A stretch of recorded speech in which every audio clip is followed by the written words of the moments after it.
TVU, Televisión de la Universidad de Concepción, presenta Medios UDEC. Hola, ¿cómo están? Muy buenas noches, bienvenidos y bienvenidas a Medios UDEC, este programa donde convergen todos los medios de la Corporación Universidad de Concepción, analizando todo lo que ha dejado la semana informativa y bastante que hay que comentar, por supuesto, durante esta ocasión. Como ustedes ya lo saben, el programa se divide en dos bloques donde vamos a estar analizando diversas temáticas en cuanto a lo sanitario, a lo político y, por supuesto, también todo lo que pasa acá en nuestra zona. Pero antes de saludar a nuestros invitados, queremos saludar, por supuesto, a todas las y los trabajadores de lotería en estos 100 años. Evidentemente, una empresa emblemática acá en nuestra zona, un 8 de octubre de 1921, donde surge por primera vez, y ya lo que han realizado en estos 100 años de trayectoria. Nos sumamos, por supuesto, a todos los saludos que se han dado a través de diversas instancias durante este día y, por supuesto, también la ceremonia que se realizó durante esta jornada que se estuvo mostrando a través también de TVU Noticias. Así que, por supuesto, iniciamos de esta manera y saludamos en primera instancia a Francisco Martinich de La Discusión. ¿Cómo estás, Francisco? Hola, buenas tardes. Un gusto acompañarlos nuevamente en Medios UDEC con hartas noticias esta semana. Harto que comentar, y también ahí desde La Discusión Isabel Charlín, periodista ahí y que ha estado también a cargo de presidenciales en Medios UDEC. Isabel, muy buenas noches. Hola, Constanza. Sí, pues parece que somos mayoría hoy día los de la región de Ñuble, así que vamos a tratar aquí de equiparar la cancha entre las dos regiones. Eso es muy importante, ahí descentralizando todo lo que significa esto también, las alianzas entre Ñuble y Biobío, pero con Eduardo Hunda de Radio UDEC vamos a poner nuestra cuota del Biobío. ¿Cómo estás, Eduardo? Muy bien, Connie, también saludar a Isabel. Francisco, muchas gracias por la invitación y por supuesto dispuestos a comentar también desde la región. De hecho, hay temas locales bien interesantes también esta semana. Sí, totalmente. Y algo que ha estado pasando acá en nuestra zona, Isabel, y tú has estado de protagonista, tiene que ver con presidenciales en Medios UDEC. Fue una semana bien cargadita, ahí con esta mixtura de lo virtual y de lo presencial, también desde la Pinacoteca de la Universidad de Concepción, lo que nos dejó estos 3 capítulos con José Antonio Kast, con Marco Enrique Sominami y también con Sebastián Sichel. Así es, Connie. Fue una semana bien cargada en lo político. Habíamos partido este ciclo con la entrevista a Eduardo Artés, luego a Gabriel Boric, y tuvimos un breve receso porque por problemas de agenda los candidatos no pudieron estar antes. También vino el 18 de septiembre. Entonces se retomó esta semana el ciclo de entrevistas y fue pegadito, martes, miércoles y jueves, partiendo el martes con José Antonio Kast, el representante del Partido Republicano y del Frente Social Cristiano, quien estuvo de manera telemática. Él dio las excusas del caso, dijo que no había podido ajustar su agenda y pudimos entrevistarlo el día martes. El miércoles, nuestros colegas de Radio Universidad y de Diario Concepción, Karen Candia y Mauricio Maldonado, estuvieron con Marco Enríquez Ominami. Él sí estuvo presente en la Pinacoteca, aprovechó su viaje al Biobío y estuvo conversando con ellos. Y el jueves nuevamente estuvimos de manera telemática, Edgardo Vargas y yo, con el candidato de Chile Podemos Más, Sebastián Sichel. De manera telemática, él también adujo problemas de agenda, así que por darle preferencia, digamos, a que haya entrevista y que la gente pueda conocer los programas de los candidatos, lo hicimos de manera telemática. Sí, por supuesto. Isabel, y lo que ha ocurrido también en cuanto a las encuestas, de manera sorpresiva también estos posicionamientos con Gabriel Boric liderando y en segundo lugar José Antonio Kast. De hecho, la entrevista del día martes con José Antonio Kast, él ya venía liderando por lo menos dos encuestas y se nota en la forma en la que él encara las entrevistas, con un tono mucho más seguro. Él tiene claro que tiene que apuntar a Boric en estos momentos más que a Sichel. Él está como bastante digamos, muy seguro de lo que está consiguiendo y se notan sus respuestas. De hecho, Se vio a un José Antonio Kast bastante relajado, a diferencia de Sebastián Sichel, y que se le notaba un poco desgastado, un poco cansado quizás. Sí. Ha tenido que soportar varios ataques, varios cuestionamientos, ¿no es cierto? Se juntó lo de los cuestionamientos hacia su retiro del 10%, también su baja en las encuestas, la votación en el Congreso del cuarto retiro que no le favoreció a él, que trató de alinear a los parlamentarios de derecha. Entonces, yo creo que él en estos momentos tiene una mochila bastante más pesada que José Antonio Kast, pensando en los candidatos de centro derecha. Claro, Francisco, lo que ha significado también el último debate para el candidato José Antonio Kast, lo que ha significado el tema de migración también, y lo que señalaba Isabel a Sebastián Sichel, el tema del retiro del 10%, lo que se está dando también en la política actualmente y lo que se nos viene ya para el próximo 21 de noviembre. Sabemos, y lo hemos conversado en otras instancias, también acá como canal y en general como medio SUDEC, lo que ocurre con las encuestas, lo que ocurre a través de redes sociales. Después se puede ver o no reflejado en las urnas.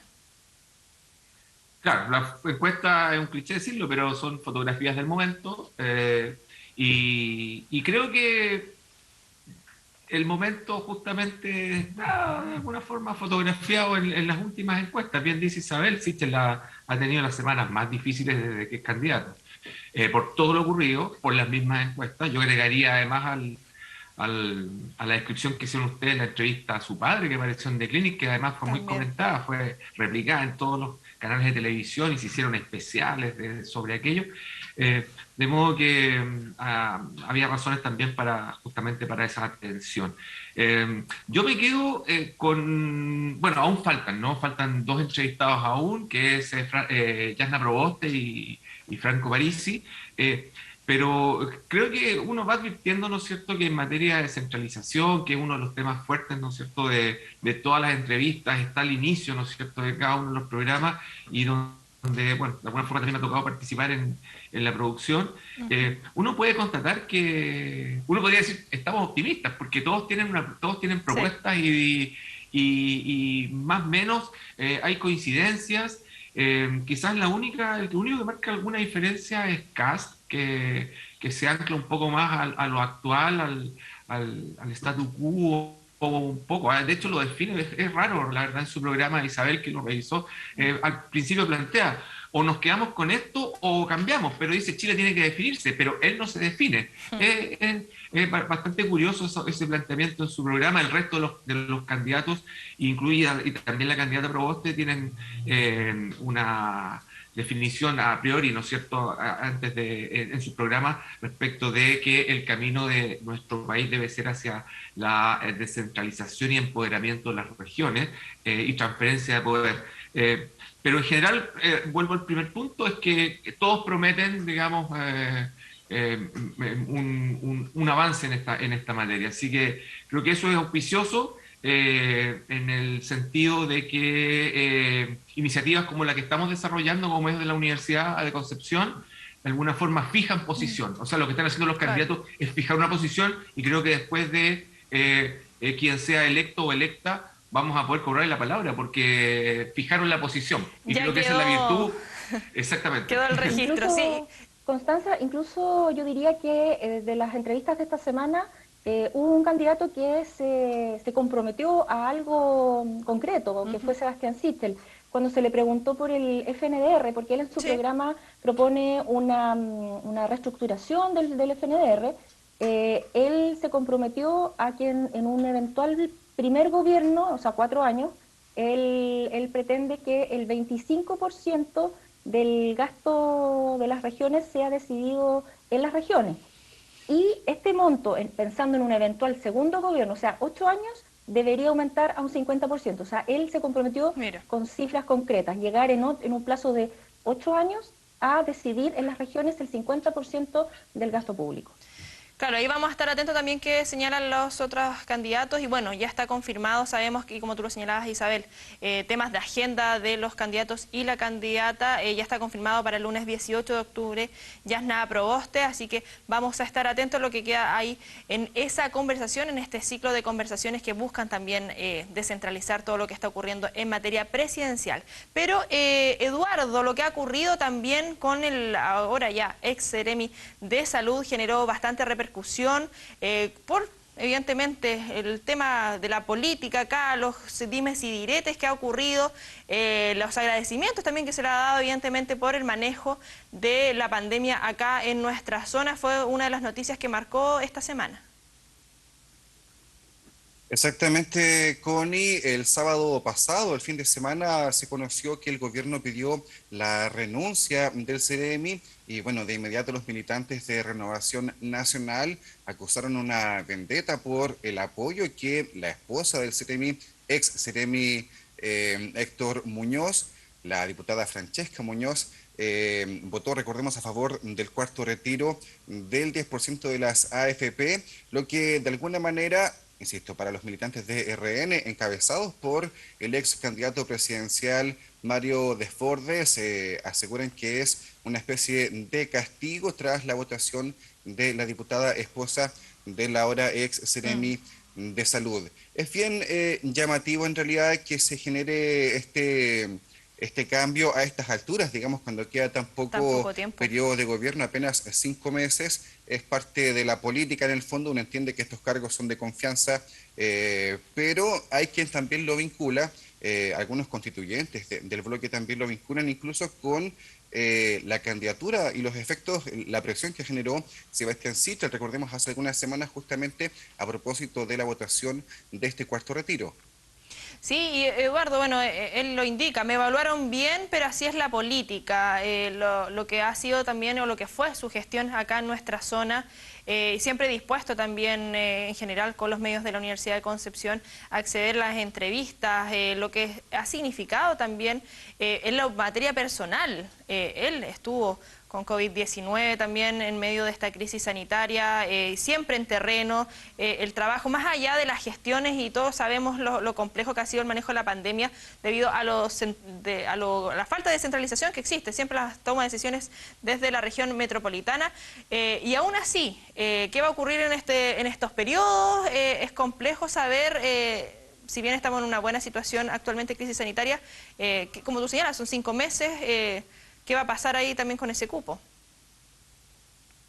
Mira, es interesante justamente como lo planteas, Connie. Hay, por supuesto, una gestión que se ha hecho en el papel de manera bastante correcta, pero claro, el CEREMI es un cargo que también depende mucho del rol central y de las directrices que se entregan a nivel central. Entonces, el margen de acción de cada CEREMI también es bien limitado. Ahora, dentro de ese escaso margen de acción, siento que la ciudadanía tenía un reconocimiento bien alto de la labor del CEREMI Héctor Muñoz. Por supuesto, para nosotros es bien cercano, él es exalumno también de nuestra casa de estudios de la Universidad de Concepción, por lo mismo también me imagino que siempre estuvo dispuesto a conversar con los medios de la universidad. Ahora, respecto a lo que se viene, es difícil anticipar quién quedará finalmente en este cargo.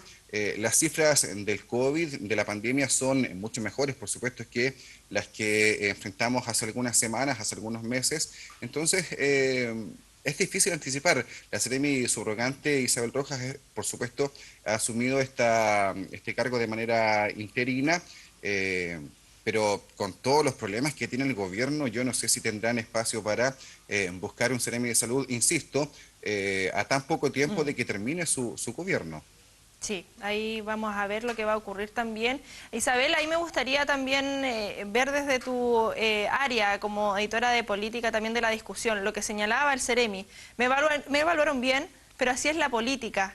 ¿Es así realmente la política? ¿Qué pasa también con todo ese trabajo que se realiza, con lo desgastante, sobre todo este cargo, de esta cartera que en estos momentos fue tan comentada? Y en general, no solamente con... Tenemos acá el ejemplo claro, por supuesto, con el ex CEREMI acá en la región del Biobío, pero en general con estos puestos políticos a nivel país.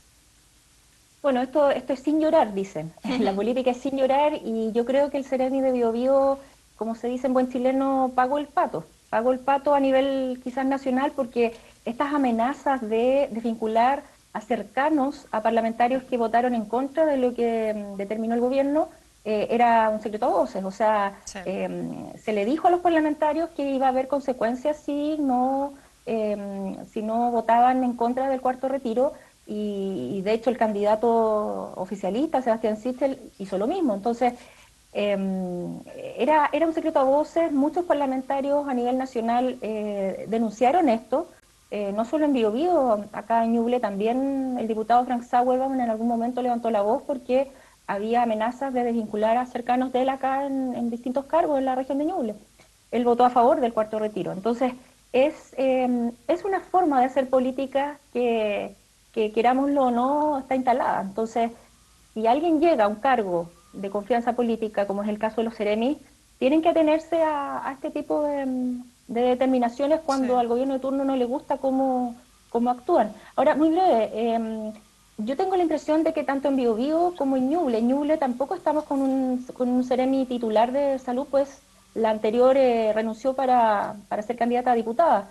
Me da la impresión que son los equipos los que van a asumir la tarea, o sea, Seremi veo difícil subrogante. que se nombre a alguien a tan poco tiempo de terminar el gobierno. Yo creo que aquí los equipos van a ser fundamentales y han hecho una tarea súper importante, así que no hay que tener miedo de que aquí, porque se descabeza, esto no va a funcionar. No, En salud los lógico. equipos son muy importantes. Sí, hay diversas divisiones también internamente y bueno, Francisco, en ese sentido también cómo funciona la política y lo que también la ciudadanía ha comentado, qué es lo que les ha molestado todos estos años de cómo se va trabajando en esta instancia y qué es lo que estamos viviendo también en procesos de cambio y lo que ha pasado también en general en diversas esferas. Acá estamos hablando de un caso en particular del Ceremi de Salud, actual ya ex Ceremi, y de la transparencia. Él en muchas entrevistas, y de hecho también ahí con Hugo, que estamos viendo algunas imágenes, tuvo una entrevista más personal, lo indicaba. Él quería ser súper honesto respecto a esto. En un momento se dice que él había pedido, había nacido de él, y él no. Me lo pidieron a mí, que yo hiciera mi renuncia. No fue algo que surgiera por temas personales. ¿Cómo se va manejando también todo esto en los medios? ¿Cómo se va llevando también a las personas en sus hogares esta confianza que existe o desconfianza que existe desde la clase política? Creo que allí, como bien tú dices, Constanza, se produce una disociación entre esta evaluación que hace la ciudadanía de una, de un personero político-técnico, como son los Ceremis. De hecho, hay carteras que son, por así decirlo, más técnicas que políticas, otras más políticas que técnicas. Y me parece que, bueno, la de salud creo que combina ambas cosas, pero en medio de la pandemia probablemente Como otra emergió, relevancia. claro, y emergió quizás más, se relevó más la faz técnica, ¿no? Y allí entonces el Ceremi saliente tuvo un muy buen desempeño, además de tener muy buenas habilidades de comunicación, en lo que yo he alcanzado, Sí. digamos, a ver, no es de mi región, pero pude ver tanto en TVU como en Diario Concepción. De modo que ahí uno constata esto, ¿no? La ciudadanía tiene una percepción, pero y no comprende justamente decisiones que desde la política se toman, que tienen otras motivaciones, que no tienen justamente que ver con el desempeño, que no tienen que ver con las competencias técnicas y tampoco probablemente con las competencias políticas, sino que más que nada con un golpe de autoridad, con dar una señal, ahora que es pésima obviamente. A Si eso es quería que llegar también con la reacción que se genera en la ciudadanía con esas tomas de decisiones. Así es, o sea, el resultado, al final, cuando esto se sabe, porque muchas veces no se Sí. sabe, las autoridades removidas optan por el silencio estampa, como se dice, así no hablan hasta mucho tiempo después. Pero cuando esto ocurre, cuando se transparenta, efectivamente hay una molestia, hay un rechazo a la ciudadanía a ese tipo de decisiones que, que justamente aparecen injustas, aparecen poco consideradas finalmente con el bien común, porque son decisiones que tienen que ver con estrategia política o con señales que se dan hacia la interna del gobierno y de las colectividades que lo conforman. Entonces, bueno, eso finalmente redunda en desconfianza y en distancia de la ciudadanía con la política y quienes actúan en ella. Y Francisco, la desconfianza de la ciudadanía al ver también a nuestro presidente en las principales portadas de los medios internacionales con todo lo ocurrido con Pandora Papers y No solamente desde oposición también hay dudas, sino también desde oficialismo respecto a los dichos y lo que ha tratado de ir aclarando en el transcurso de los días. Bueno, eso sí que es un temazo, digamos. Nada hacía presagiar, diría Carlos Pinto, un desenlace así a estas alturas del partido, ¿no? Quedan 5 meses para que termine este gobierno que, la verdad, ha enfrentado 2 severas crisis, una política y social, que va a cumplir 2 años la próxima semana, ¿no es cierto?, a partir del estallido social, y la sanitaria. Y en medio de esto, ¿no es cierto?, en medio, por así decirlo, de un periodo de calma, incerto obviamente, en ambas crisis, pero la moneda un poco más tranquila, aparece esta investigación del Consorcio Internacional de Periodistas de Investigación, bajo el nombre de Pandora Papers, en la que, bueno, aparecen muchos personajes mundiales, pero también aparece salpicado el presidente de nuestro país, Sebastián Piñera, y que motivó que la oposición acordara el martes o miércoles, Isabel ahí ella más precisa, una acusación constitucional contra el primer mandatario. Y bueno, como era de esperarse, declaraciones de un lado, de otro, apareció el vocero del gobierno, apareció el mismo presidente, sí, descartando, y la verdad que en algún momento, yo creo que ayer, miércoles y ayer, nos parecía una situación que probablemente iba a ser una guerrilla de declaraciones de un lado y otro, y en medio de la ciudadanía, ¿no es cierto?, haciéndole sentido una u otra versión. Pero lo que ocurrió hoy, la verdad que fue, como dicen ustedes, un batatazo, en términos de un golpe, un mazazo. Lo titula por ahí un diario electrónico nuestro, chileno, en términos de la decisión de la Fiscalía Nacional de intervenir en este caso. Y de alguna forma hacer fe o atribuirle la veracidad a las denuncias y aspectos que de alguna forma tanto la moneda como el propio Piñera habían puesto en duda y había acusado de fake news, pero finalmente lo que hace la Fiscalía al iniciar de oficio una investigación, sí, es justamente considerar que hay mérito suficiente para presumir entonces que hubo una irregularidad en la compraventa en 2010 de la minera Dominga, donde... ¿Delito, Francisco? ¿Perdón? ¿Delito? Un delito, si no una irregularidad. Bien, eso es un delito tributario, ¿verdad? Eso también. Y claro, un probablemente soborno, asociado al tráfico de influencias y al soborno, ¿cierto?, por parte del primer mandatario. O sea, es el escenario impensado para el propio Piñera y para la coalición de gobierno, y en un momento también tan especial de nuestro país, ¿no?, en medio de elecciones donde probablemente todo esto se exacerbe, y donde también el mandatario llega al final de su periodo, o sea, de su segundo gobierno, claro, y terminando un ciclo político. O sea, yo creo que eso también es bastante impresionante, ¿no? Que ponerse en el lugar de que termine este ciclo político marcado por una nueva constitución y eventualmente por un presidente destituido. Claro, y ahí y me gustaría hacer énfasis también en lo que señalabas tú, que esto es una investigación a nivel internacional. Eduardo, lo que ocurrió el día lunes también, con esta espera eterna que se nos hizo mucho, sobre todo ese lunes que estábamos sin redes sociales, sin WhatsApp, y estaba todo un poco extraño, esa jornada cuando sale a hablar el presidente, insisto, desde el oficialismo también genera muchas dudas. ¿Cómo? No estaba al tanto de eso. Lo que se dio a través de Twitter principalmente en ese momento, ya que era la única red que estaba funcionando, y lo que se ha ido dando durante todos estos días y esta semana, y se va a ir generando también en los próximos días, y esperar cómo va a terminar esta situación. Bueno, es difícil anticipar cómo va a terminar esta situación. Yo creo que el gobierno de Sebastián Piñera nos va a sorprender hasta el último día, y es difícil también confiar en las mismas instituciones. No olvidemos que quienes encabezan la Fiscalía, el Ministerio Público, es un familiar directo de uno de los involucrados en los Panama Papers, este socio en el fondo del negocio con el presidente de la República.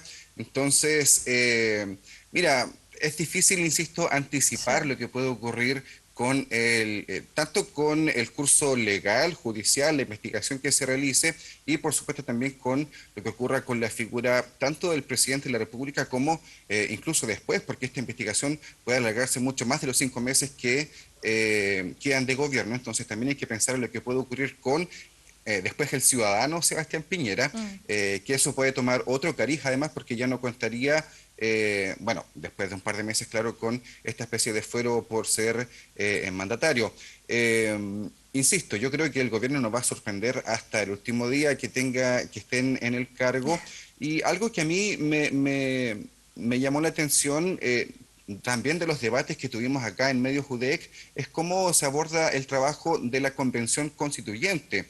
Algunos candidatos dijeron que estaban más bien por ejercer un rol de acompañamiento en esta nueva instalación, lo que de alguna manera da cuenta de que, como dice Francisco también, es un cambio en el sistema político, es un cambio también en la percepción de la ciudadanía sobre las autoridades además. Entonces, me parece que si bien hay mucha incertidumbre con lo que pueda pasar con la figura de Sebastián Piñera, creo que también hay cierto optimismo por el trabajo que pueda hacer la constituyente precisamente en este tipo de asuntos.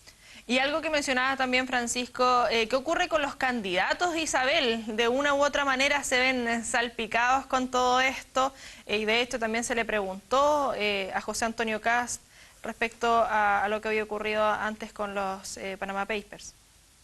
Bueno, yo creo que aquí hay dos grandes afectados con todo esto. Bueno, obviamente el presidente Piñera y el candidato oficialista, Sebastián Sichel, que es el más complicado con todo esto, porque le rebota directamente.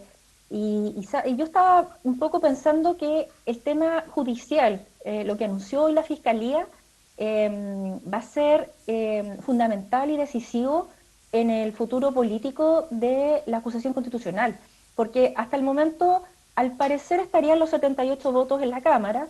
Eso implicaría que el presidente quedaría suspendido de sus funciones, pero había no había certeza en realidad si en el Senado esto podría concretarse, o sea, si realmente se pudiera destituir al presidente. Sí. Pero con lo que ha comunicado hoy la Fiscalía, yo creo que esto va a ser fundamental desde el punto de vista político y va a influir decisivamente en el voto que den los senadores. Incluso hay parlamentarios oficialistas que se han abierto a estudiar la acusación. Entonces, como Sandón, por ejemplo. Sí. Sandón, a mí, por ejemplo, me llamó mucho la atención en el caso de Ñuble que un diputado de la UDI, como es Gustavo Sangüesa, que es muy leal al gobierno, haya dicho que va a estudiar la acusación en su mérito. Eso ya habla de que el tema judicial seguramente va a ser muy importante y tomado en cuenta por los parlamentarios a la hora de votar. Y por lo mismo queremos seguir abordando esta temática en el segundo bloque. Vamos a estar ahí con un analista político, por supuesto, y viendo todo lo que se puede analizar de esta situación que generó impacto a nivel internacional, como lo señalaba Francisco, y brevemente para finalizar. No, quería preguntarle a Isabel, ¿cuándo se presenta la próxima semana? La próxima semana. Anunciaron que la próxima semana y que en ese momento se iban a conocer los argumentos jurídicos, pero ya con lo que ha dado a conocer la Fiscalía, yo creo que eso va a ser parte importante de la base de la acusación constitucional. Entonces, ¿Y cuándo finalmente? Porque claro, o sea, se conocen los argumentos yendo un poco a la experiencia de las acusaciones constitucionales anteriores. Yo creo que esta va a ser muy distinta a las anteriores, sí. Pero se estaría votando ¿cuándo? Porque antes de las elecciones. Pero casi coincidiendo con las elecciones. Casi coincidente. O sea, podría tocar que el presidente, hipotéticamente, estuviera suspendido para las elecciones. Y ahí está el ministro del Interior, ¿no es cierto?, quien asume como en su condición de vicepresidente. No lo tengo claro, Francisco. De hecho, es algo que estaba tratando de averiguar hace un rato y después cuando renuncia el presidente... Parece que es la presidenta del Senado. El Senado cuando es destituido y cuando renuncia el ministro del Interior. Y acá las vueltas que uno puede ir desmenuzando. Jimena Rincón estaría en los últimos meses, después de todo lo que pasó con Yanna Proboste. No sé, acá uno empieza también a ver todo esto desde la otra esfera. Una teleserie, con... Sí. Una teleserie nocturna. No, sí, da para comentar y por lo mismo lo vamos a seguir abordando en el segundo bloque. Es una temática muy importante y relevante y sobre todo en estos momentos que estamos viviendo como país de cambios previo a las elecciones y todo lo que está ocurriendo. Como siempre, un gusto que nos acompañen acá. Francisco Martínez, director de la discusión, que tengas un excelente fin de semana y por supuesto ahí, como siempre, demos todas las coordenadas de la discusión ahí para que los sigan acá también desde la región del Biobío. Muchas gracias, Constanza. Igual para ustedes, sí, que nos sigan en Medios UD, que nosotros transmitimos mañana a las 19 horas. Y bueno, las alternativas, los alcances, las entrevistas a los presidenciables de esta semana también van a estar en la edición de fin de semana del diario La Discusión en nuestras distintas plataformas. Así que la invitación a las audiencias de Ñuble y Biobío es a seguir las plataformas de La Discusión y de Medios UD. Claro, los medios locales. Isabel Charlín, también ahí desde La Discusión, agradecerte que nos hayas acompañado esta jornada. Gracias, Connie, que tengas un bonito fin de semana largo. Sí, a buena hora un fin de semana largo. Eduardo Hunda desde Radio Universidad de Concepción. También aprovechemos de entregar ahí las coordenadas para estar atentos y atentas a todo lo que están realizando ustedes como Radio UDEC. Un gusto, como siempre, Connie, Isabel, Francisco. Un saludo también para todos quienes nos acompañan. Invitados, por supuesto, a encontrarnos en radioudec.cl y también aquí en la provincia de Concepción, 95.1 en FM. Que tengan todos un muy buen fin de semana también. Ahí está, nosotros nos vamos a una pausa comercial y a la vuelta vamos a seguir comentando todo lo que tiene que ver con los Pandora Papers con un académico acá de la Universidad de Concepción. Ya volvemos.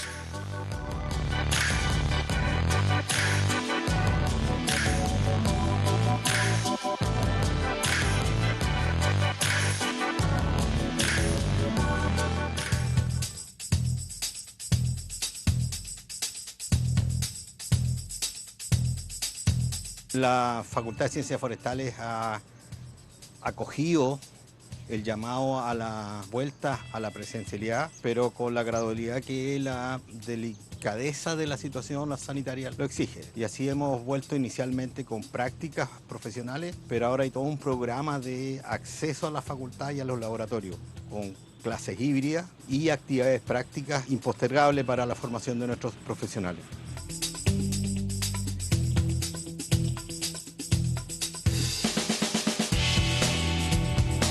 Todos los alumnos se hicieron un test el día de ayer, entonces además tenemos un registro completo de la lista de personas que asiste. En el autobús vamos a tener un registro además de la ubicación donde se sienta cada persona, de manera a poder dar un seguimiento a los posibles contactos, así que todos vamos con mascarillas, así que todo está súper bien organizado. Ver a mis compañeros de nuevo después de tanto tiempo, volver al aula presencial motiva mucho más a estudiar que estar en la casa encerrado todo el tiempo en el computador. Estoy aprendiendo en el mismo bosque y estoy viendo las cosas que veía en un PowerPoint, ahora las tenéis presencial, materializadas.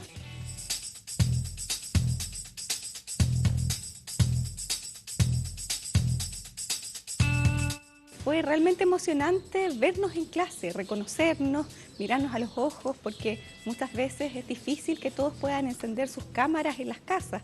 Entonces, por lo menos para mí, como docente, fue una experiencia muy gratificante de poder ver a mis estudiantes, de poder interactuar con ellos, con ellas y de que ellos también vengan a la universidad y conozcan la que va a ser su segunda casa, ¿cierto?, durante estos 5 años de la carrera. La verdad es que es mi primera clase en la universidad desde que yo entré porque no había tenido experiencia antes, así que fue mi primera y estaba bien emocionado.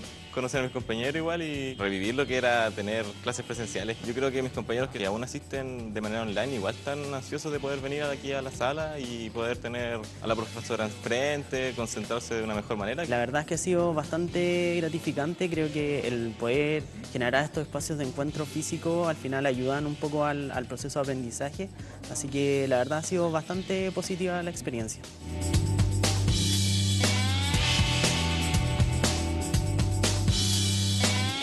Siempre hicimos turnos en la parte administrativa, de manera que alguien estuviera velando por la mantención de los equipos y siempre hubo laboratorios que tuvieron actividad, porque hay proyectos de investigación que era imposible de tener.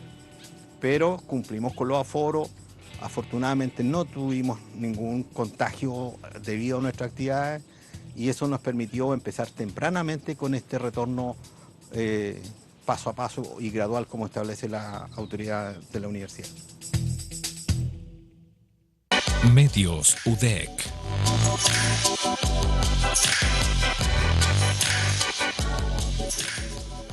Ya estamos de regreso acá en Medios UDEC. Recuerden seguirnos también a través de todas las plataformas digitales de los medios de la Corporación Universidad de Concepción. Y como lo señalábamos en el primer bloque, todo lo que nos ha dejado, por supuesto, los Pandora Papers, lo vamos a seguir analizando con un académico acá de la Universidad de Concepción. Pero antes saludamos también a nuestros colegas de los Medios UDEC. Silvano Mariani, ¿cómo estás, editor general de Diario Concepción? Hola, un gusto. Hola, professor Vitor Hugo, Fernanda, um saludo grande. Acá estamos uma vez mais para conversar sobre o que foi e o que seguramente seguirá sendo notícia durante os próximos dias. Sí, Silvano, y también saludamos, como tú ya señalabas, y las veíamos en pantalla, Fernanda Vega, periodista acá del Departamento de Prensa de TVU. Fernanda, muy buenas noches. Hola Constanza, aprovecho también de saludar a Silvano y también al profesor Víctor Hugo. Como decía Constanza, vamos a estar analizando esto que por supuesto estuvo marcando esta semana. Sí, y junto a Víctor Hugo García, quien es profesor académico acá de la Universidad de Concepción y nos ha acompañado en otras oportunidades. ¿Cómo estás, Víctor Hugo? Hola Constanza, un gusto muy grande, un placer estar de nuevo en TVU. Un saludo a Fernanda y por supuesto a Silvano, un placer estar compartiendo con ustedes. Claro, lo que nos genera esta noticia a nivel internacional, Víctor Hugo, y que en un momento también se le quita el peso en estas declaraciones del presidente Sebastián Piñera, y lo señalábamos también en el primer bloque, lo que significó ese lunes caótico debido al corte de redes sociales, todas estas dudas que habían en esos momentos, los retrasos que hubo en esta conferencia. Pero aún así lo que se ha estado dando en estos días a nivel nacional y por supuesto también a nivel internacional. Sí, mira, es un tema que evidentemente en la coyuntura va a tener un impacto mayor, desafortunadamente para el presidente y para quienes, ¿no es cierto?, le están acompañando en la campaña presidencial y en las elecciones de fin de año. No es un buen momento lo que ha ocurrido, ¿no es cierto?, y el impacto sobre todo de la investigación periodística.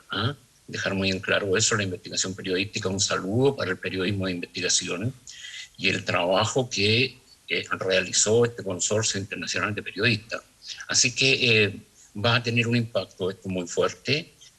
No estoy señalando que va a tener consecuencias como una acusación constitucional en toda la línea, pero va a haber consecuencias, evidentemente. Claro, ahí, Fernanda, también lo que significa esta acusación constitucional, lo que ha significado para el presidente Sebastián Piñera y lo que se está dando, esto a puertas también de las próximas elecciones. Claro, es un escenario bastante difícil. Sabemos lo que está ocurriendo en el tema de esta acusación constitucional que se busca en contra del presidente, pero aprovechando que está el profesor Víctor Hugo acá, me gustaría también poder hacerle algunas preguntas, porque no es primera vez que vemos una filtración de este tipo. Sin embargo, esta ha sido una de las que ha impactado más, creo yo, en este último tiempo. Y está la situación del presidente de nuestro país, que ha aparecido también en otros medios, en titulares de otros medios, dando cuenta de su vínculo con esta filtración. ¿Cómo queda ahora la imagen de Chile desde una perspectiva internacional?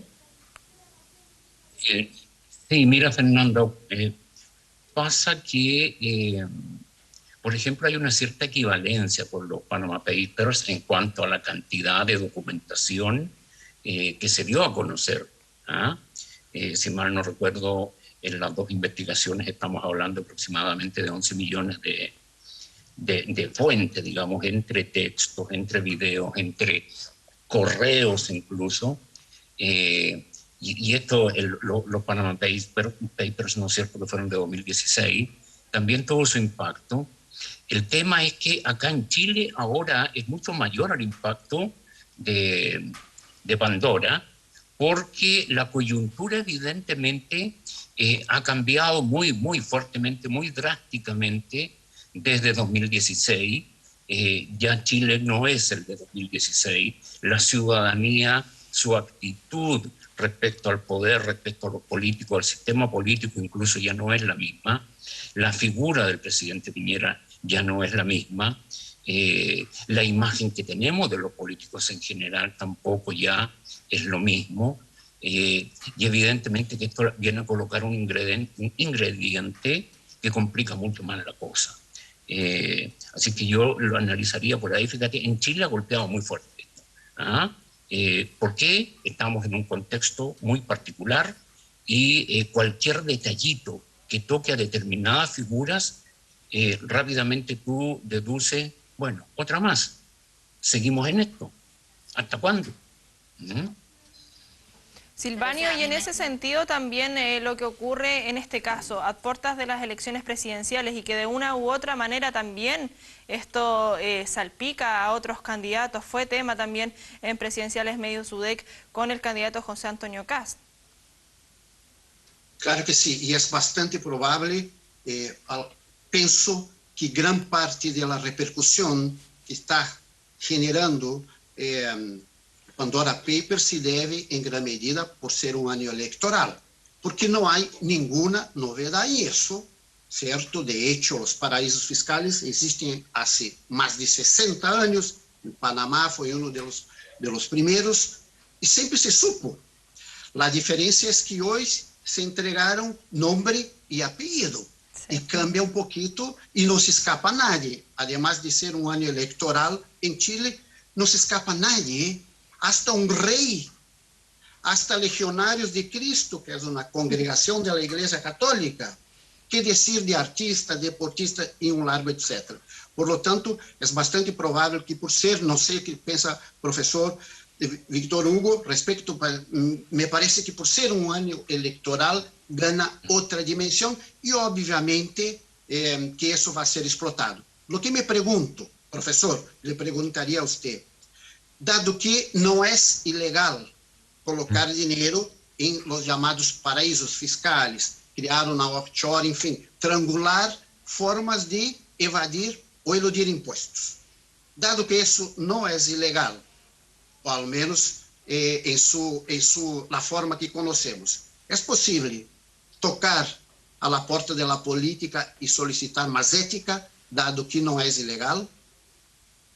No, yo creo, fíjate, Silvanio, que es uno de los elementos clave. Yo concuerdo plenamente que esto se ha complicado por el tema de la coyuntura chilena y particularmente por las elecciones. Es inevitable, se va a tomar un poquito la agenda también.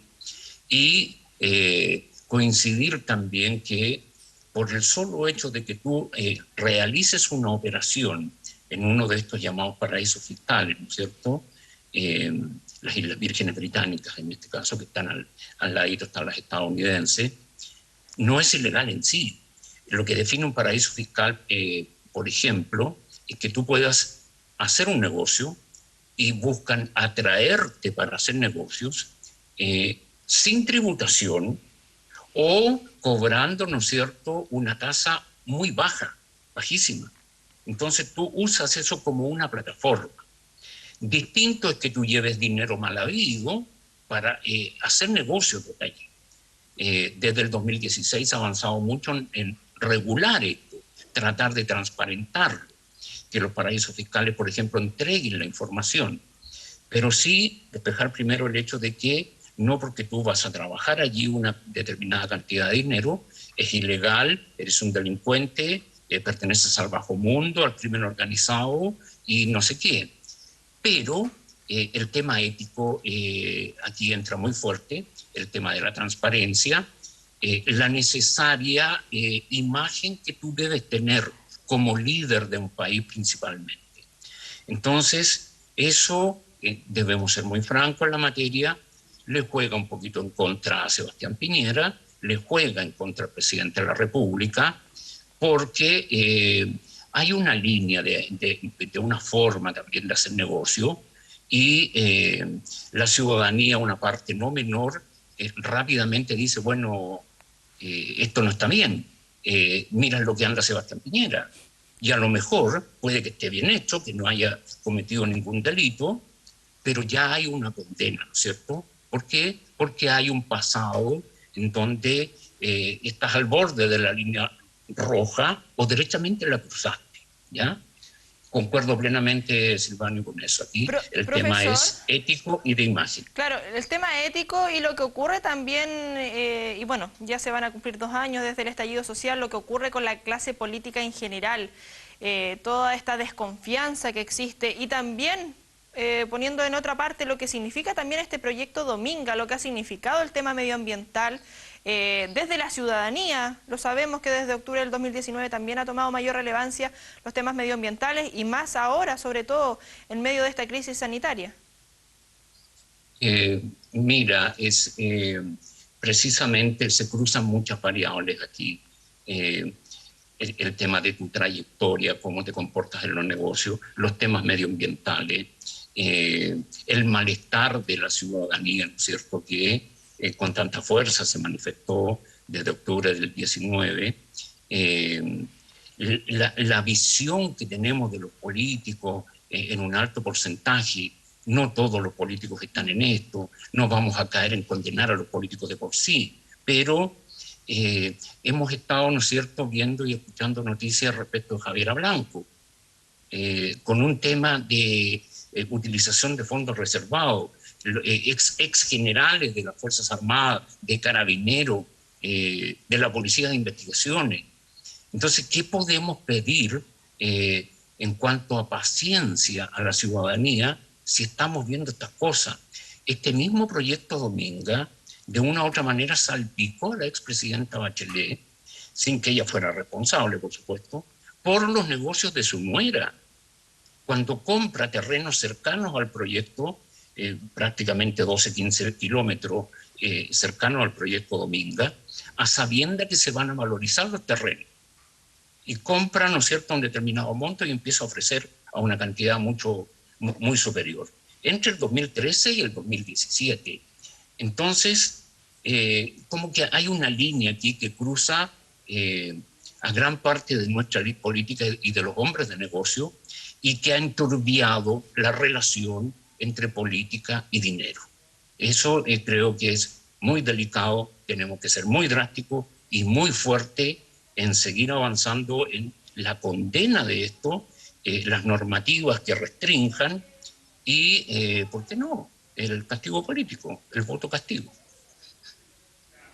Sí, Fernanda, en ese sentido también lo que pasa con la ciudadanía, lo que se da también a través de redes sociales, lo que se da, de hecho, desde el mismo oficialismo, esta duda también sobre los dichos del presidente Sebastián Piñera, no solamente ahora es un tema de acá de oposición, también del oficialismo, hay sospechas respecto a todos los dichos y que si es que se sabía o no estaba al tanto respecto a esto. Claro, bueno, el presidente Sebastián Piñera ya ha entregado sus fundamentos, todos yo creo que los hemos escuchado, pero por supuesto se tiene que dar toda esta investigación y todos los trámites que ya conocemos.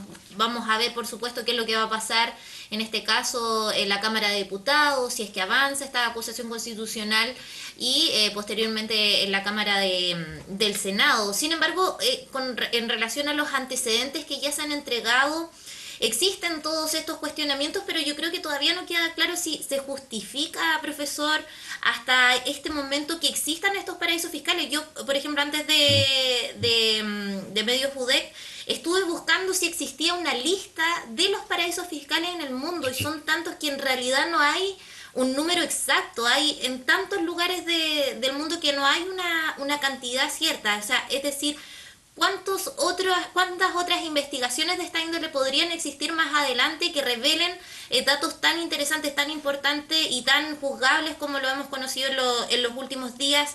Usted ya decía, se ha tratado de regular esta situación, pero hay vacíos legales lamentablemente. ¿Por qué quizás ha costado tanto poder regular estos lugares a nivel internacional?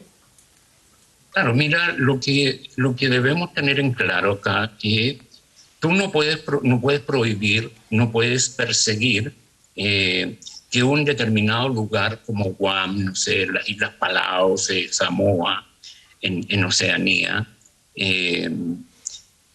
te apliquen, ¿no es cierto?, una política muy permisiva respecto de las cargas tributarias o de los requisitos para hacer negocio. Eso tú no puedes prohibir, está dentro del margen de acción de estos territorios. Uruguay en algún momento avanzó mucho en esto. Silvania hablaba, ¿no es cierto?, de Panamá, que también se destacó mucho en esta línea. No lo puedes hacer. Lo que ocurre es que hay que seguir avanzando en que se transparente la información, y en eso la Unión Europea ha sido muy certera, ha avanzado notablemente en esta materia. La misma OCDE tiene, ¿no es cierto?, una unidad que busca transparentar los temas tributarios, y nosotros somos parte de la OCDE y nos obliga, ¿no es cierto?, el ser parte de ella. Entonces, eso es lo que hay que regular y sancionar. El que se esté escondiendo dinero, el que se llegue a trabajar allí con dinero mal habido, que se esté buscando blanquear dinero, que sean negocios, ¿no es cierto?, de organizaciones criminales, etcétera, etcétera. Yo creo que en ese sentido hay un avance, falta todavía. Recordemos que hasta el mismo tema de la banca suiza, ¿no es cierto?, en algún momento Suiza tuvo que empezar a abrir la información de quienes depositaban dinero en su banco. Hay un avance, cada vez son menos, tenemos prácticamente 10 o 11 aproximadamente lugares que todavía tienen esta permisividad, pero cada vez son menos. Entonces, yo creo que eso es lo que hay que despejar, que esté claro el origen del dinero, que no se esté cometiendo delito en los países de origen, porque ese es el tema que hay que cautelar igual, que no uses esto para evadir impuestos o eludir la elusión impositiva en los países de origen. Pero Silvanio, también es lo que significa esta investigación. Son casi 12 millones de archivos que se resumen en 2,94 terabytes, esto dividido entre documentos, imágenes, correos electrónicos, planillas, el trabajo en conjunto que se realiza a nivel internacional para poder demostrar todo esto, que claro, si bien tenemos acá al presidente Sebastián Piñera involucrado, pero hay 3 presidentes también de Latinoamérica, son más de 300 políticos a nivel mundial en diversas áreas, figuras del espectáculo también involucrados, lo que ha significado también esto, insisto, en el trabajo periodístico y en conjunto de diversos países.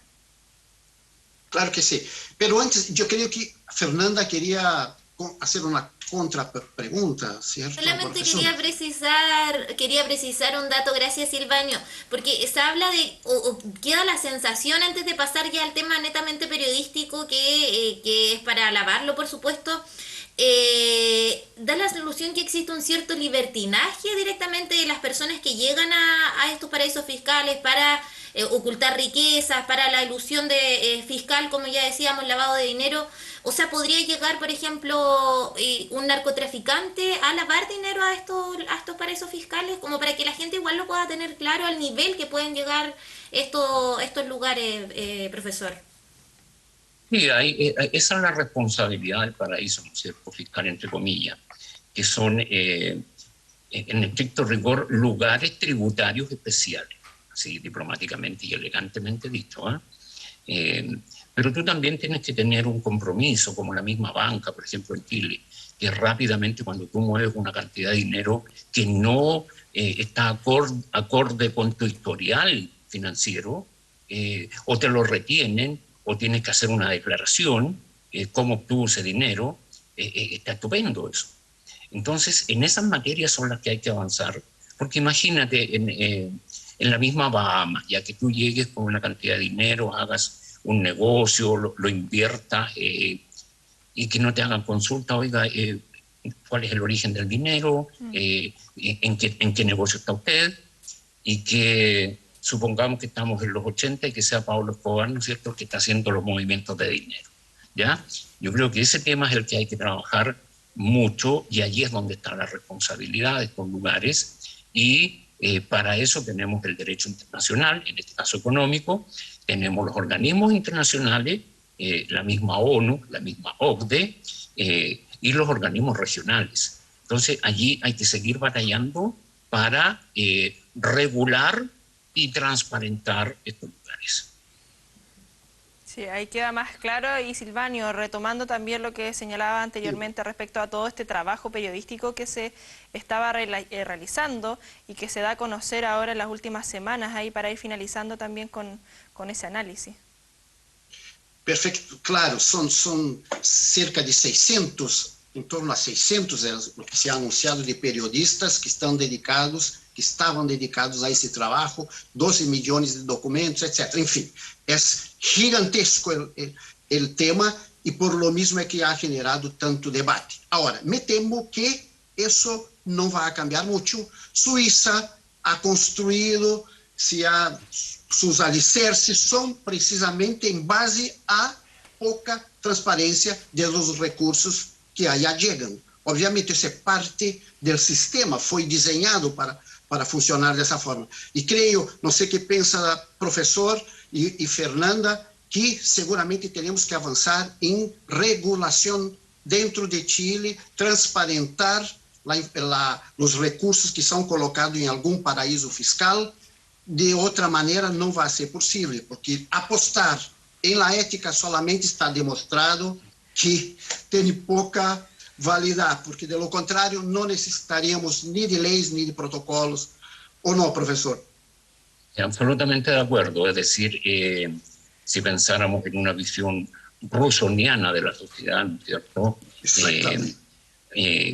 O pensando en términos más kantianos de una paz perpetua y de que todo esto funciona casi perfecto, no es así. Y los seres humanos tendemos a ser ambiciosos, de repente egoístas, nos entusiasmamos con el poder o nos entusiasmamos con el dinero, cuesta mantenerse, ¿no es cierto?, muy frío frente a eso. Por lo tanto, las responsabilidades de los Estados y del sistema internacional, los Estados para regular en su interior y coordinarse para que el sistema internacional se fortalezca en estas materias. El Banco Mundial también tiene un rol muy activo en esto. Hay allí instancias del Banco Mundial que son muy potentes. Entonces, hay que seguir trabajando en esta materia. Nosotros desde 2016 hemos seguido profundizando la legislación y afortunadamente, desde un punto de vista del control social, en el buen sentido de la palabra, el control de la opinión pública y nuestros medios de comunicación, tenemos un buen piso para avanzar. Y hay que evidentemente incentivar que los organismos internacionales, las organizaciones internacionales y el sistema internacional también avancen, regulen y, ¿por qué no?, sancionen, castiguen. Que eso muchas veces falta, profesor Víctor Hugo García. Muchísimas gracias por habernos acompañado esta noche y, por supuesto, un gusto siempre que nos acompañe acá en TVU. Encantadísimo, ya hay un placer tremendo haber estado con Silvanio y sobre todo con Fernanda y por supuesto contigo, Constanza. Un abrazo a la distancia. Silvanio Mariani, editor ahí general de Diario Concepción, como siempre un gusto que estés acá a través de TVU en este programa Medios UDEC, que estés muy bien. Muchísimas gracias, ha sido un privilegio. Nos vemos. Chao, Fernanda Vega, nos vemos ahí en otra oportunidad acá en los espacios de TVU. Que estés muy bien, Constanza, y un gusto haber compartido en Medios UDEC con Silvanio y también con el profesor Víctor Hugo. Que estén muy bien. Bueno, de esta manera nosotros ya empezamos a finalizar Medios UDEC. Bueno, esta temática va a seguir, por supuesto, durante la próxima semana. La invitación es para que sigan informándose a través de todos los medios de la Corporación Universidad de Concepción, Diario Concepción, Diario y Radio La Discusión, Radio Universidad de Concepción, también TVU, por supuesto, y Noticias UDEC, ahí para estar al tanto de todas las informaciones de la Universidad de Concepción. Muchísimas gracias por su sintonía. Buenas noches. TVU, Televisión de la Universidad de Concepción, presentó Medios UDEC.